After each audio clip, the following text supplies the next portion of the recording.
집중토론 정연국 동국대 교수, 배정호 세안대 교수와 함께 국회 상황과 정치 현안 살펴보겠습니다. 안녕하십니까? 안녕하십니까? 네, 안녕하세요.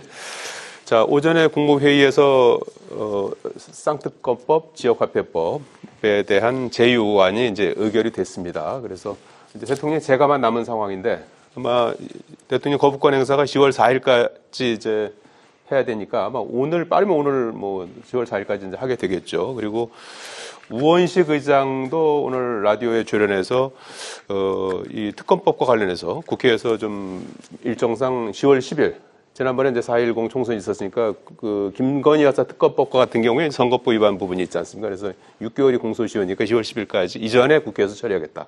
아마 빠르게 대통령도 거부권 행사하고 국회에서도 빠르게 또 재의결 절차에 들어갈 것 같습니다. 그래서 이 과정을 어떻게 보시는지요? 상당히 좀 안타까운 상황이 계속되고 있습니다. 지금 이제 무한 정쟁, 무한 루프 궤도에 들어갔다라는 평가를 받고 있지 않습니까? 거대 야당이 이 법을 통과하면은 일단 대통령이 거부권 행사하고, 그럼 이제 다시 재의결하고, 그래서 이제 그게 재의결이 안 되면은 이제 폐기 처분하고, 그러면 이제 다시 재발의하고, 다시 또 거부권 행사하는 이런 이제 상황이 계속됐는데, 저는 이제 윤석열 대통령의 거부권 행사는 좀 거부권 남용에 해당된다 이렇게 생각을 합니다. 그 이유는 두 가지인데요. 하나는 국민 여론에 맞지 않다. 라는 것이고요. 두 번째로는 이해충돌에 해당된다라는 것입니다. 일단 국민 여론과 관련해서는 김건희 여사 특검법, MBC 여론조사입니다. 일단 찬성이 61%, 그리고 반대가 25%. 보니까 찬성이 62% 30으로 나왔네요. 그러니까 2배 이상 더 우세하거든요. 그리고 이제 최상병 특검법이 방금 말씀드린 대로 찬성 61, 그리고 반대 25. 역시 이제 2배 이상 높단 말이에요. 그러니까 국민들은 이 특검법 2개가 통과돼야 된다라는 것임에도 불구하고 여론이 지금 윤석열 대통령은 계속해서 거부권 행사하고 있다라는 것 하나 하고요. 그리고 두 번째로는 이해충돌에 해당된다는 것입니다. 지금 자신의 비리 의혹 그리고 또 배우자의 비리 의혹과 관련된 것 아니겠습니까? 최상병 특검 법안 그리고 또 김건희 여사 특검 법안 두 가지 다. 그런데도 지금 대통령이 거부권 행사하니까 이게 과연 헌법 정신, 법의 정신과 맞는지라는 이제 문제 제기가 되고 있고요. 그러다 보니까 이제 거부권 행사가 너무 남용되고 있다. 아시겠지만 현재까지는 21번입니다. 그래서 1987년 민주화 이후에 총 역대 대통령이 했던 것이 16차례니까 그걸 이미 뛰어넘었단 말이에요. 그리고 이제 앞으로 3건을 더 하면 이제 24건이 되니까 너무나 많다. 그리고 이제 우리 헌정사를 통틀어서 이 거부권 행사를 제일 많이 한 대통령이 이승만 대통령입니다. 그런데 이승만 대통령이 45차례 했거든요. 근데 이승만 대통령은 재임 기간이 12년이었어요. 근데 윤석열 대통령 같은 경우는 지금 2년 반 만에 24차례를 하니까 같은 기간을 비교하면 이승만 대통령보다 더 많이 하는 그런 문제. 그리고 또 현재까지 47차례나 이 거부권 행사가 있었지만은 자신의 비리 의혹 또 그리고 배우자의 비리 의혹과 관련해서 이 거부권 행사를 한 대통령은 단 한 차례도 없었거든요. 따라서 지금 이제 야권에서는 거부권을 제한하는 좀 특별법을 만들어야 되겠다라고 발의를 해놨는데 저는 제도적으로 또 법적으로 좀 정비가 돼야 될 필요가 있다라는 생각입니다. 여론에도 맞지 않고 이해충돌 소지가 있고 또 기본적으로도 뭐 거부권이 잦다 이런 이제 평가를 해주셨어요. 뭐 거부권이 잦다는 것은 그만큼 민주당에서 입법 독주를 너무 많이 했다는 얘기가 되겠죠. 그렇게 해석할 수 있을 것인데 법이라는 것이 이제 누구나가 국민에게 이해될 수 있는 법을 만들어야 되는 것 아니겠습니까? 너무 이제 민주당 위주의 법을 만들다 보니까 그렇게 되는 것인데 예를 들어서 최상병 특검법 누가 최상병의 그 억울한 죽음에 대해서 진상 규명을 하지 않겠다는 사람이 있겠습니까? 그러나 이 법 같은 경우도 지금 이제 거부권 행사를 할 수밖에 없는 그런 법을 만들어서 넘겼단 말이죠. 왜냐하면은 특검 4명, 대법원장이 4명 추천하라 그러면은 그 가운데에서 야당이 2명을 선택해서 대통령에게 올리지 않습니까? 그 가운데 대통령 한 명을 선택하게 되는데 그 한 명마저도 야당이 추천해서 올리는데 그거마저도 마음에 들지 않는다 그러면은 그 한 명마저도 비토할 수 있는 예. 그 권한을 가지게끔 지금 여기 법에다 넣어놨단 말이죠. 이것은 헌법적 질서 맞지 않는 부분이며 예. 위헌적인 부분 발상이라고 할 수밖에 없고 그렇기 때문에 그 대통령 입장에서는 이걸 거부권을 행사할 수밖에 없는 거예요. 이게 좋은 무조건 거부권의 숫자가 늘어난다고 해서 그것이 중요한 것이 아니고 어떤 예. 법을 만드느냐가 중요한 것이죠. 그렇기 때문에 이 법에 대해서는 이런 특히 특검법 만들 때 여야가 알겠습니다. 협의를 해야 된다. 협의의 중요성이 그런 데서 중요한 것이고 특히 이제 원시 의장이 10월 10일까지는 해야 되겠다 하는 것 아니겠습니까? 예. 근데 10월 10일 이제 선거법상 공소시효가 만료가 되기 때문에 그렇다고 하는데 선거법상 공소시효하고 이 예. 특검법 처리하고는 아무런 연관성이 없습니다. 예. 선거법의 공소시효라는 것은 선거법과 관련된 기소가 10월 10일까지 돼야 된다는 것인데 지난번 이제 6개월이거든요. 선거법 공소시효가. 예. 선거 끝나고 난 다음에 6개월이기 때문에 그런데 이 특검법 같은 경우는 지금 김건희 여사에 대해서 공천 개입 문제가 아니겠습니까? 예. 그 문제가 조사가 된 것도 수사가 된 것도 아니고 당연히 기소가 될 수 없는 것이죠. 그런데 이제 공소시효를 따져서 10월 10일 이전에 이 법을 통과시켜야 되겠다. 예. 그런 거는 이제 명분에 처리하기 위한 명분을 갖기 위해서 하시는 것 같은데 그런 주장대로 하지 말고 어쨌든 여야가 이 특검법을 만든다 하더라도 앞서 말씀하신 대로 국민 여론이 상당히 높은 것은 사실입니다. 그렇기 때문에 이런 부분들을 좀 협의를 해서 정말 국민들이 이해할 수 있는 법안을 만들어야 된다. 그렇게 얘기할 수 있을 것 같습니다. 법 자체 취지에는 일부 공감이 되지만 법 자체에 이제 문제가 있고 여야 간에 좀 합의가 없었다 이제 이런 부분을 강조해 주셨는데 일단 지금 대통령 거부권이 임박한 그런 상황인데 오늘 나온 여론조사를 보면 그 같은 여론조사에서 에너지경제신문이 리얼미터에 의뢰한 조사 결과가 그 자체적으로 최저치를 나타냈다는 조사가 나왔어요. 지난번에 갤럽 여론조사가 최저치를 찍었다는 여론조사가 있었는데 지난주에 소폭 상승했다는 여론조사도 있었습니다. 그래서 전체적으로는 좀 약간 이제 들락날락하긴 하는데 이렇게 최저치를 찍었다는 여론조사가 좀 계속 나오고 있는 이런 상황. 여기 이제 대통령의 판단도 좀 부담이 될 수도 있을 것 같아요. 네, 한마디로 이제 윤석열 대통령의 국정 운영이 잘못됐다라고 국민들이 평가하고 있는 것이죠. 그런데 이제 문제는 말씀하신 대로 복수의 여론조사 기관에서 실시한 여론조사에서 계속 윤석열 대통령의 지지율이 최저치를 경신하고 있다. 이게 지금 문제거든요. 예. 그걸 좀 구체적으로 뜯어보면 일단 윤석열 대통령의 콘크리트 지지층이라고 할 수 있는 70대에서도 굉장히 흔들리고 있어요. 그래서 부정평가가 더 높게 나오는 그런 여론조사 결과가 있고요. 예. 두 번째로는 보수의 텃밭. 역시 이제 윤석열 대통령의 콘크리트 지지층이라고 할 수 있는 PK, TK에서도 부정평가가 더 높게 나오거든요. 그러면 이제 왜 이렇게 부정적인 결과가 나오느냐 보면은 크게 보면은 첫 번째로는 윤석열 대통령과 한동훈 대표하고 갈등. 그래서 여권의 분열과 갈등이 이제 큰 이유를 차지하고 있는 것 같고. 유난 갈등? 예. 네. 그리고 두 번째는 이제 김건희 여사 리스크. 예. 그리고 세 번째는 이제 민생 경제 불안. 이거단 말이에요. 예. 그런데 이제 문제는 이 세 가지가 단기간에 해소될 가능성이 없다는 것이죠. 일단 유난 갈등도 계속될 것이고 김건희 여사 리스크는 갈수록 증폭이 되고 있고 지금 민생경제 불안 같은 경우는 세수 펑크가 올해도 한 30조가 났기 때문에 투입할 재원이 없어서 더 악화될 수가 있거든요. 그렇게 되면 윤석열 대통령의 지지율이 더 떨어질 가능성이 있다. 예. 실제로 이번에 발표된 리얼미터 같은 경우도 지금 2주 전에 비해서 반등했다가 떨어지고 예. 그런 상황이거든요. 그러면 20%가 무너지는 것은 시간 문제다. 예. 그럼 20%가 무너지면 어떻게 되느냐. 정상적인 국정 운영이 불가능하다. 그래서 윤석열 대통령 어떻게 해야 되느냐.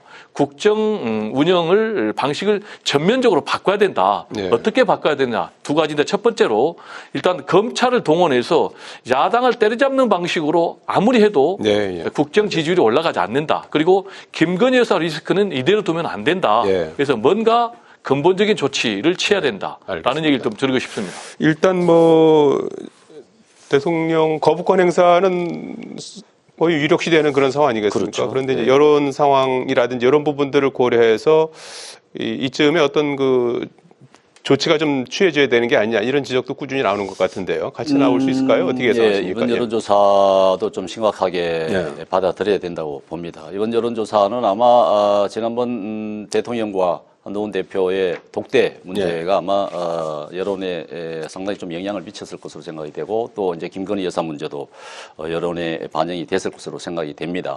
오늘 여론조사 같은 경우는 이제 리얼미터인데 리얼미터 같은 경우는 사실 한 30% 이상을 유지를 이제 시청자 여러분들이 좀 헷갈리는 것이 이제 리얼미터 30% 대해서 27% 최저치라고 그러고 지난주에 이제 갤럽이 20% 내려갔을 때 최저치라고 그러고 이렇게 얘기하는데 수치가 이제 조금 다릅니다만은 어쨌든 리얼미터가 지금 가장 낮은 수치를 기록했다. 그리고 지난번 갤럽에서 20% 갔다가 살짝 반등을 했거든요. 그것은 이제 20에서 23% 올랐는데 그것은 20% 지지대가 무너진다 그러면은 정말 위험하다.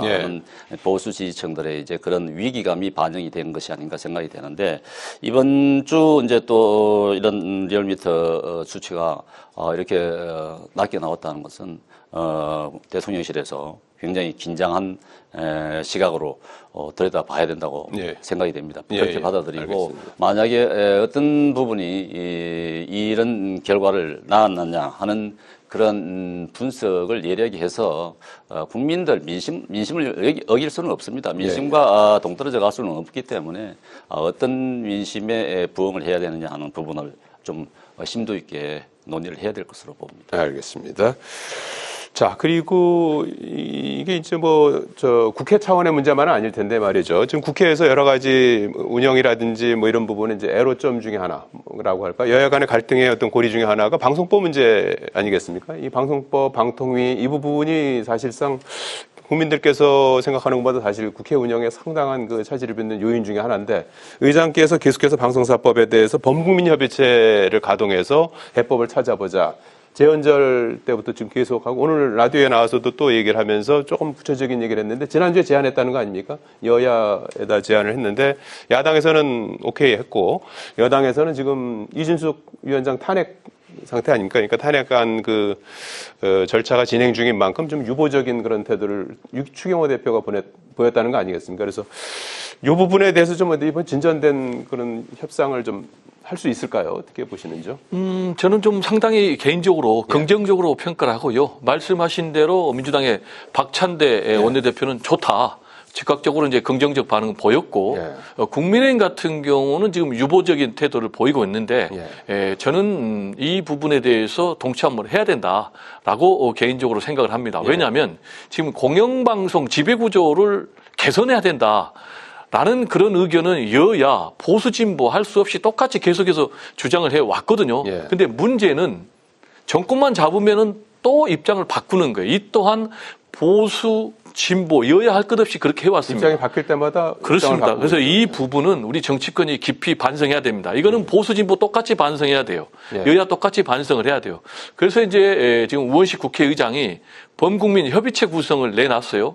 구체적으로 보면 총 11명인데 일단 전문가들 그리고 또 관련자들 그리고 뭐 국민 해가지고 이걸 5대5로 구성을 하자. 그리고 위원장도 여야가 별도로 협의해서 하자라는 건데 5대5라는 것은 상당히 의미가 있는 게 지금 의석수 배분으로 하면은 거대 야당이 192 야권이 그리고 국민의힘이 108이니까 지금 5대5가 안 되는 거죠.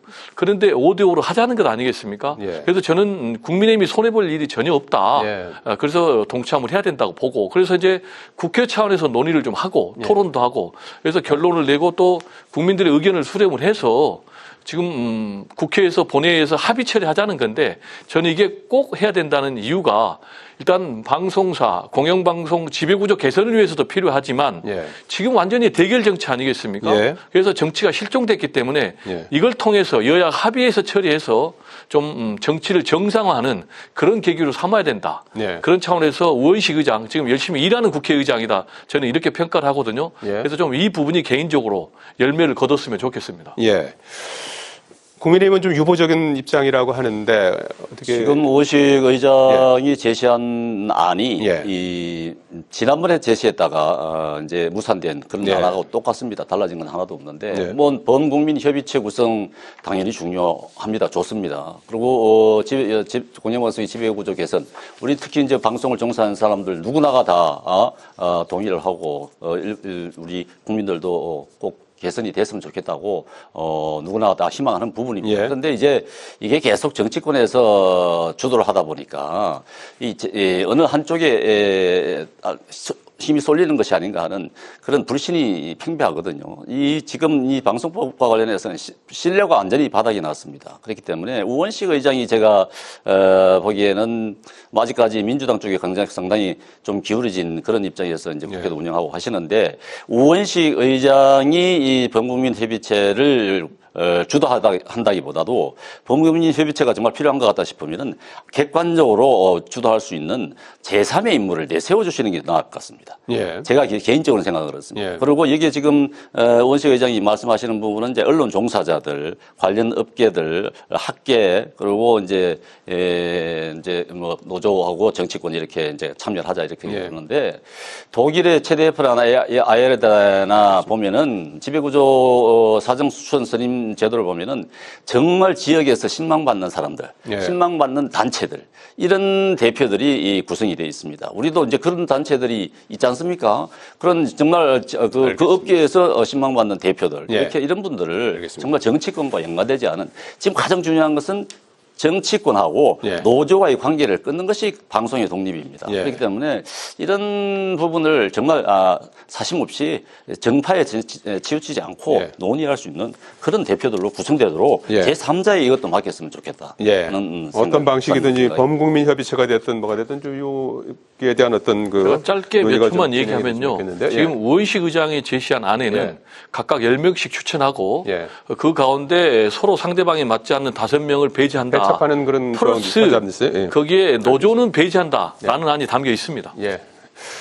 자, 짧게 좀 가야 될 것 같은데 다음 달 3일부터 공식선거 운동이 시작되는 4개 군수선거, 군수구청장 선거 3개 군수하고 뭐 여야 할 것 없이 아주 뭐 총력전에 나서고 있습니다. 그리고 한 군데 한 군데가 다 이렇게 좀 관전 포인트가 있는 것 같아요. 두 분께서는 어떤 부분을 좀 눈여겨보고 계시는지요? 일단 뭐 결과가 굉장히 중요한데 선거 결과에 따라서 상당 부분 정치권 전체가 요동칠 수 있고요. 특히 이제 한동훈 대표 같은 경우는 패배하면 대표직을 유지할 수 있을지, 그리고 또 친윤계에서 이른바 한동훈 10월 추출설을 가동할 수 있을지, 이런 부분이 상당히 좀 관전 포인트고, 일단 각 지역별로 보면은 일단 부산 금정 같은 경우는요, 야권 후보 단일화가 굉장히 중요합니다. 만약에 민주당과 조국혁신당이 후보 단일화를 하면 최근에 PK, TK 지역에서 굉장히 민심 이반 현상이 일어나고 있거든요. 있습니까? 그래서 승패가 제가 볼 때는 예측하기 어렵다라는 그런 부분. 그리고 인천 강화, 여기도 전통적인 여권 보수의 텃밭입니다. 근데 여기는 지금 안상수 후보 같은 경우 인천시장을 2번이나 했어요. 그리고 이 지역 국회의원을 3번이나 했어요. 그래서 무소속으로 완주한다면 이것 또한 과연 국민의힘에서 낙승할 수 있을지, 이게 좀 관전 포인트고, 역시 또 핫한 것은 이제 전남 영광 그리고 곡성. 그래서 영광에서 과연 민주당 후보, 그리고 조국 혁신당 후보 지금 1% 포인트 박빙이니까 결과가 상당히 주목됩니다. 아마 영광에서 혁신당이 상당히 이제 강세를 보이고 있는 것 아니겠습니까? 뭐 지난번 전당대회 때도 이제 호남 지역에서 이재명 대표가 그렇게 많은 득표를 하지 못한 거 보면은 영광에서 민주당이 완전히 패배를 한다. 그러면은 이재명 치명타를 받을 것입니다. 그렇지 않겠습니까? 앞서 이제 한동훈 대표가 아마 금정에서 지게 되면은 큰 타격을 받을 것이라고 하는데, 금정에서 질 것 같지는 않고, 그렇다 하더라도 지역에 이제 대통령 지지도와 당의 지지도가 계속 떨어지는 입장이기 때문에 긴장을 해야 되는 것은 맞습니다. 알겠습니다. 오늘 말씀 여기까지 듣겠습니다. 고맙습니다. 네, 감사합니다.